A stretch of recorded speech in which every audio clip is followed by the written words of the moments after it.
हल्लुको जति समय छ मुख्य समय हो त्यो धेरै लामो समय हुँदैन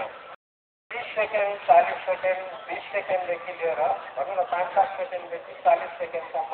त्यसको चाहिँ मुख्य कम्पनहरू गइरहेको हुन्छ र हामीले सुनेका थियौँ 90 सालमा पनि यहाँ सबैले सुन्नुभएको छ लगभग 2-2.5 मिनटसम्म हल्दी गयो अरे भनेर हामी पछि त कतिपय हौला यहाँ अहिले हामी एकछिनमा कुरा गरौँला अनि यो 20-30-40 सेकेन्डसम्म यो कुराको हल्दी गर्छ र हामीले यहाँबाट प्राप्त गर्नको लागि विभिन्न प्रकारका धक्का दिन्छौँ त्यसैले अब यस्तै धक्का हामी फेरि दिएर हेर्छौँ र अर्को फेर हामीसित छ भने यसलाई हातैले हल्लाएर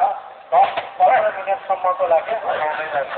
र अहिले यहाँले देखिरहनु भएको थियो यो हल्लिँदाखेरि यस्तो जोडले उक्किराखेको छ यो यसरी नाचिराखेको छ हल्लेको बेला हेर्नुभयो भने यसले हल्लाउँदाखेरि चाहिँ त्यो असर धेरै लामो समयसम्म नदेखिने हुनाले बिस्तारै हामी यसलाई हातले हल्लाएर देखाउने गर्छौँ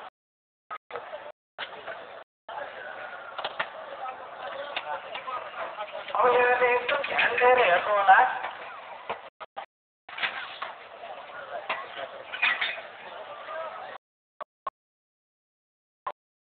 अब यहाँले हेर्नु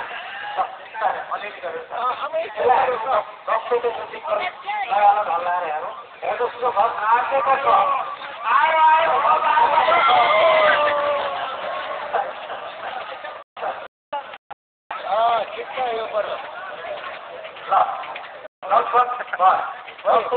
पछि चाहिँ हामीले सबै नाचिरहेको छ र अघि हेर्दाखेरि यसमा दुईटैमा बराबरै देखिन्छ तर यो सुनाएको सबै सकेको छ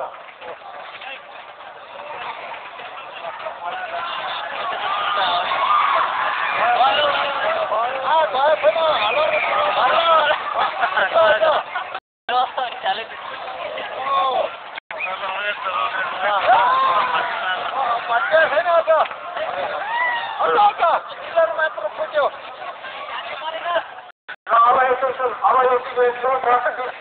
लाएपछिको हेरौँ माथिको पोर्सन धेरै ड्यामेज भएको छ त्यसको यतापट्टिको भित्रको गाह्रोहरू हाम्रो जुन भित्रपट्टि गाह्रो छ भित्रको गाह्रोहरू सबै भत्किसकेको छ यसमा किनभने त्यो गाह्रोलाई एक ठाउँमा बाँधेको छैन त्यहाँको कुरामा चाहिँ यो गल्ती छुट्यो किनभने हामीले पिलर र भित्रलाई बाँधेका छैनौँ त्यही कारणले यो छुट्यो भने त्यस्तै हिसाबले बाहिर भित्रको गाह्रोहरू भत्केका छन् र त्यस्तै गरेर यतापट्टिको भित्तामा भने झ्याल माथिको भित्ता लगभग पुरो खसेको छ त्यस्तै झ्यालको कुराहरूमा सकेको छ बिम र पिलरको जोइन्ट खुस्केको छ थुप्रै ड्यामेजहरू आएका छन्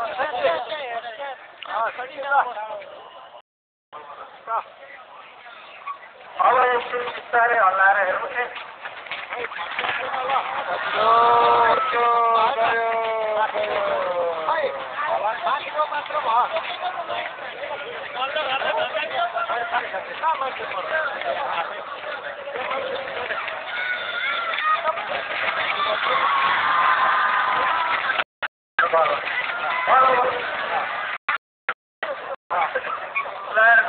यो सबै चिजहरू के भएको देख्छ